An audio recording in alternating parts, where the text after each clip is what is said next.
अगर ये 7 लक्षण हैं तो ईश्वर ने आपको चुन लिया है। अनुभव करें ईश्वर की उपस्थिति। क्या ध्यान में आप आध्यात्मिक प्रगति कर रहे हैं? ये सवाल हर साधक के मन में कभी ना कभी जरूर आता है। कई लोग वर्षों तक ध्यान करते हैं लेकिन फिर भी उन्हें ये स्पष्ट नहीं होता कि वे सही दिशा में जा रहे हैं या नहीं। तो क्या वास्तव में ऐसे कुछ चिन्ह होते हैं जो ये दिखाते हैं कि आप ध्यान में आगे बढ़ रहे हैं? उत्तर है हाँ। और आज का यह वीडियो उन्हीं रहस्यमय संकेतों को उजागर करता है जो सिद्ध करते हैं कि आप आध्यात्मिक रूप से सही मार्ग पर हैं। यदि आप भी जानना चाहते हैं कि आपकी ध्यान साधना सही दिशा में जा रही है या नहीं, तो इस वीडियो को अंत तक जरूर देखें।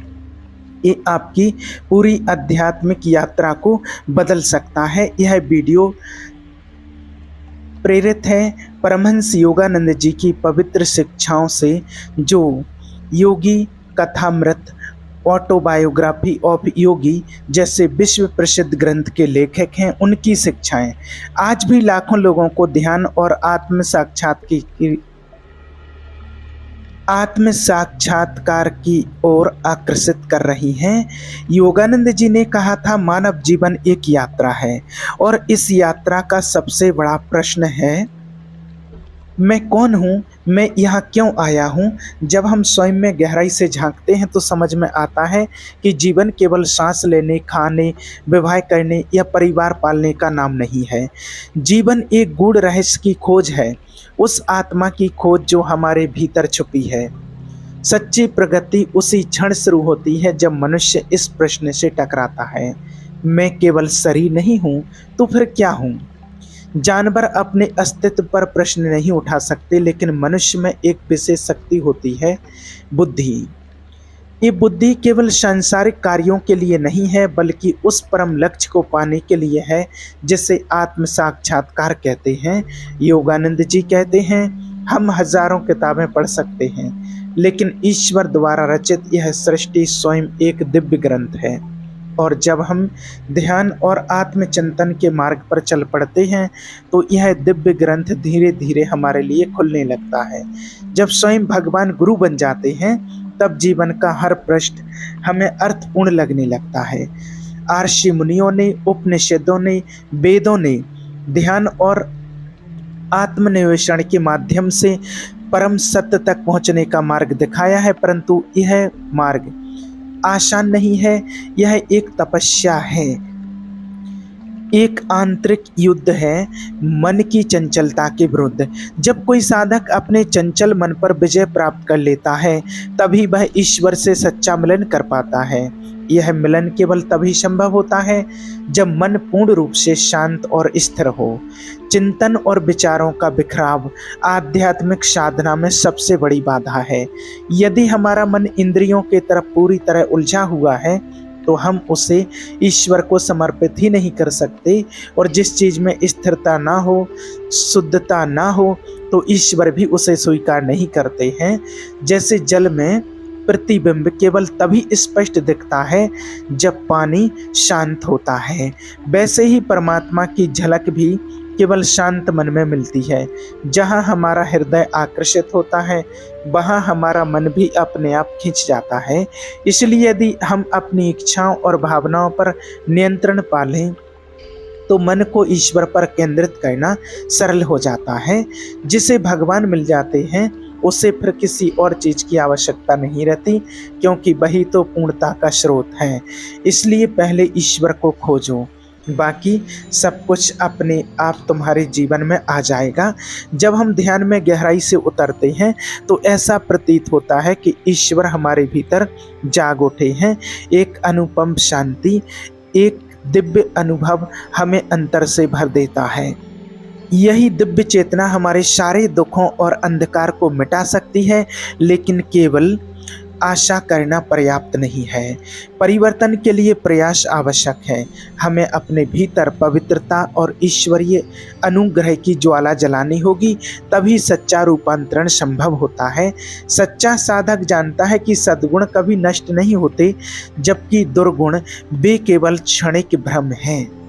श्रेष्ठ जीवन मूल्य अपनाने से जीवन में शांति और आनंद आता है, जबकि बुरी आदतों में डूबा जीवन धीरे धीरे दुख और पश्चाताप की ओर ले जाता है।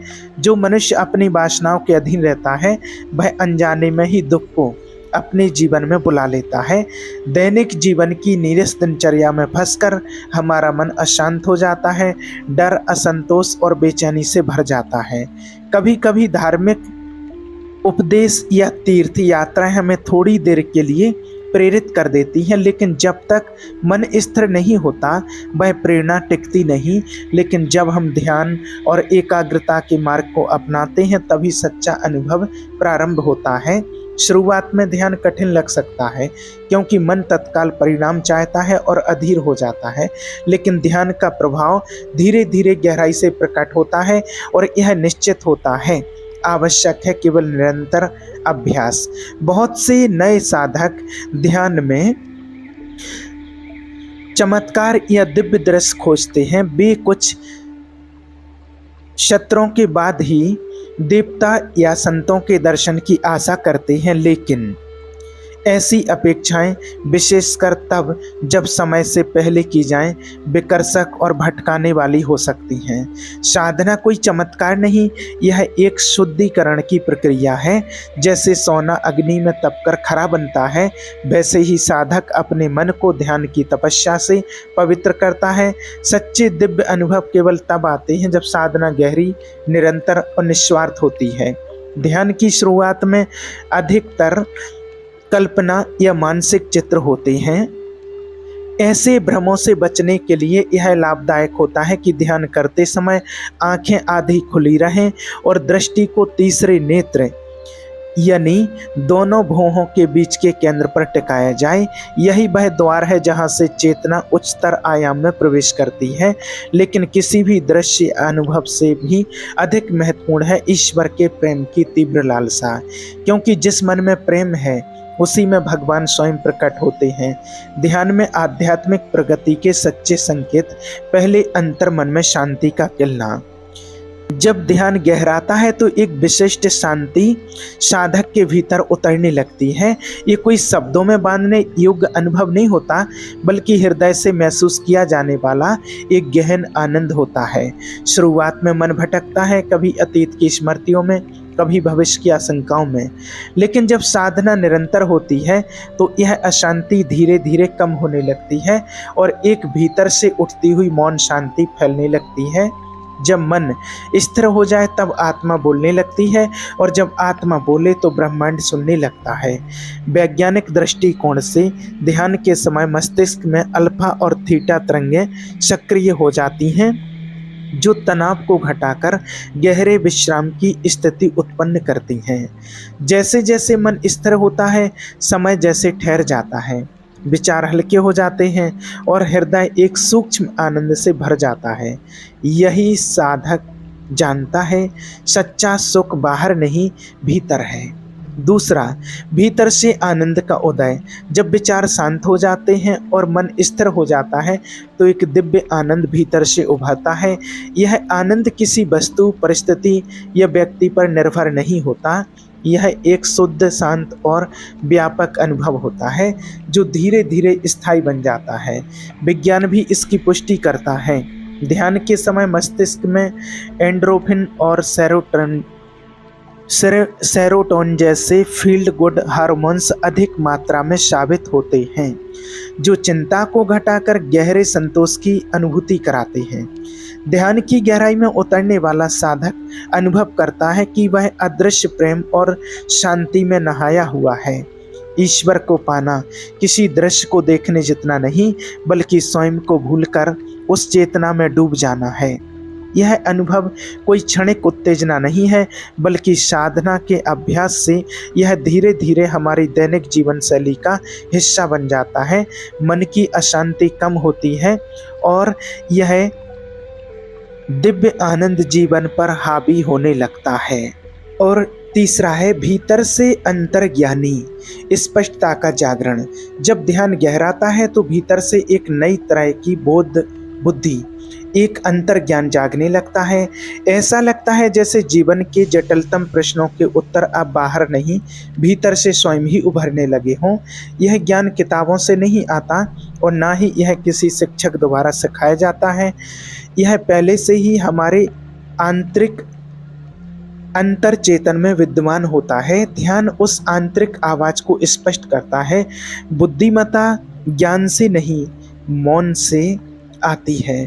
अधिकतर लोग समाधान बाहर खोजते हैं, लेकिन जब मन शांत होता है तो जैसे स्थिर जल में वस्तुएं स्पष्ट दिखती हैं, वैसे ही जीवन के सत्य स्वयं प्रकट होने लगते हैं। वैज्ञानिक शोधों से भी ये सिद्ध हो चुका है कि गहरे ध्यान से स्मृति, रचनात्मकता और निर्णय क्षमता बढ़ती है। यही कारण है कि कई वैज्ञानिक, लेखक और कलाकार अपने सबसे बड़े खोज या रचनात्मक क्षण मौन में ही अनुभव करते हैं। साधक तब समझता है जिन उत्तरों की वह तलाश कर रहा था वो तो मेरे भीतर ही थे। नंबर 4, संकल्प शक्ति और शारीरिक ऊर्जा में वृद्धि। जब ध्यान जीवन का हिस्सा बन जाता है तो उसके प्रभाव केवल मानसिक स्तर तक ही सीमित नहीं रहते, बल्कि शरीर भी मजबूत, ऊर्जावान और संतुलित होने लगता है। ध्यान से मस्तिष्क अधिक सतर्क होता है, स्मरण शक्ति, निर्णय लेने की क्षमता और सृजनात्मकता बढ़ती है। वैज्ञानिक शोध बताते हैं कि ध्यान से न्यूरोप्लास्टिसिटी बढ़ती है, यानी मस्तिष्क नई सोच, नए विचार और नई आदतें बनाने में सक्षम होता है। साथ ही ध्यान तनाव को कम करता है। कॉर्टिसोल जैसे तनाव हार्मोन को घटाता है और इम्यून सिस्टम को सशक्त करता है। इससे हृदय गति संतुलित होती है, ब्लड प्रेशर नियंत्रित होता है और शरीर में एक नई ऊर्जा का संचार होता है। जिसने आत्मा को जागृत किया, उसने शरीर को भी स्वस्थ कर लिया। ध्यान करने वाले व्यक्ति अक्सर अधिक शांत, सहनशील और कर्मशील होते हैं। उनकी ऊर्जा उनके कार्यों में, उनके बोलने के ढंग में और उनके जीवन शैली में झलकती है। नंबर 5, मौन और ध्यान के प्रति प्रेम की गहराई। जैसे जैसे अंतर मन की शांति बढ़ती है, साधक को बाहरी सुखों की अपेक्षा ध्यान और मौन अधिक मूल्यवान लगने लगता है। ध्यान अब केवल एक अभ्यास नहीं रह जाता, बल्कि उसके स्वभाव का हिस्सा बन जाता है। शुरुआत में ध्यान केवल एक कर्तव्य जैसा लगता है, लेकिन जब उसका परिणाम गहरी शांति और आंतरिक आनंद बार बार अनुभव होता है तो साधक उसी में रमने लगता है। दुनियावी सुख क्षणिक संतोष देते हैं, लेकिन ध्यान एक निरंतर और स्थायी आनंद प्रदान करता है। यह उस मीठे जल स्रोत की तरह है जिसके मिलने के बाद कोई खारा पानी नहीं चाहता। मौन कोई खालीपन नहीं है, यह ईश्वर की अनुभूति से भरपूर है। धीरे धीरे व्यक्ति भीड़, शोर और निरर्थक बातचीत से दूर रहने लगता है। उसका मन भीतर की ओर खींचने लगता है, जहां उसका सच्चा खजाना छिपा है। नंबर 6, प्रेम और करुणा का विस्तार। जब ध्यान गहराता है तो प्रेम सीमित नहीं रहता, वह व्यापक हो जाता है। अब प्रेम केवल अपने लिए या अपनों तक सीमित नहीं, बल्कि वह समस्त जीवों के प्रति करुणा में बदलने लगता है। ध्यान के गहराने के साथ प्रेम सीमाओं को पार कर सर्वव्यापक हो जाता है। अब यह प्रेम केवल परिवार और मित्रों तक सीमित नहीं रहता, बल्कि वह सभी प्राणियों के प्रति समर्पित हो जाता है, चाहे वे परिचित हों या अजनबी। यह प्रेम किसी स्वार्थ या निजी संबंध पर आधारित नहीं होता, बल्कि यह उस अंतरात्मा एकता से जन्म लेता है जहां साधक हर जीव में ईश्वर की झलक देखने लगता है। जब अंतःकरण निर्मल हो जाता है तब बाहर भी सब कुछ दिव्य दिखाई देने लगता है। धीरे धीरे क्रोध, ईर्ष्या, द्वेष जैसे विकार गलने लगते हैं। उनकी जगह करुणा, सहानुभूति और समर्पण का भाव प्रकट होता है। साधक अब दूसरों के दुख को अपने हृदय का दुख समझने लगता है, जैसे एक माँ अपने बच्चे के लिए अनुभव करती है। निस्वार्थ, बिना शर्त प्रेम, उनकी खुशी अब हमारी खुशी बन जाती है और उनका दुख हमारा अपना दुख बन जाता है। यही है प्रेम का सच्चा विस्तार। जब संपूर्ण संसार अपने हृदय का विस्तार प्रतीत होने लगता है। नंबर 7, ईश्वर की उपस्थिति का दिव्य अनुभव। जब ध्यान अपने शिखर पर पहुंचता है तो ईश्वर कोई दूरस्थ विचार नहीं रह जाते, बल्कि एक जीवंत उपस्थिति बन जाते हैं। शुरुआत में यह उपस्थिति धुंधली लगती है, मानो अंधेरे में कोई वस्तु छू रही हो, लेकिन अभ्यास में निरंतरता के साथ यह दिव्यता स्पष्ट अनुभव में बदल जाती है। अब ईश्वर केवल भीतर नहीं, बल्कि पेड़ों में, नदियों में, पक्षियों के स्वर में, हर कण कण में प्रत्यक्ष महसूस होने लगते हैं। अंदर और बाहर की रेखा मिट जाती है और अनुभव होता है ईश्वर हर कण में है और मेरे हृदय में भी। ध्यान अब केवल एक विधि नहीं रह जाता, वह ईश्वर से मिलन का माध्यम बन जाता है। क्रिया योग वह मार्ग है जो इस मिलन को संभव करता है। यह केवल कोई आध्यात्मिक पद्धति नहीं, बल्कि आत्म साक्षात्कार का विज्ञान है। जब से ऑटोबायोग्राफी ऑफ योगी प्रकाशित हुई, संसार भर से साधक इस रहस्यपूर्ण क्रिया योग को समझने को लालायित रहे हैं। मेरा उद्देश्य केवल दर्शन समझाना नहीं था, बल्कि एक ऐसा जीवंत मार्ग देना था जिसके माध्यम से साधक स्वयं ईश्वर का अनुभव कर सके। क्रिया योग केवल विचार नहीं बदलता, यह ईश्वर को सजीव बना देता है। इससे भीतर की दृष्टि खुलती है और यह संसार ईश्वरीय चेतना में विलीन हो जाता है। जैसे सेंट इग्नासियस ने कहा था, ईश्वर उन हृदयों को खोजते हैं जो सच में उनके अनुग्रह को पाने को आतुर हैं। ईश्वर का अनुग्रह सदा उपलब्ध है, पर वे उसी हृदय में प्रवेश करते हैं जो सांसारिक आसक्तियों से मुक्त हो चुका हो। जिस क्षण आप कहें, प्रभु मुझे कुछ नहीं चाहिए, बस आप चाहिए, उसी क्षण वह आपके भीतर प्रकट हो जाते हैं। शुरुआत में ऐसा लगेगा कि जैसे वह छिपे हुए हैं, पर यदि आप निरंतर और सच्चे बने रहें तो चमत्कार होने लगेंगे, बाहर से नहीं भीतर से।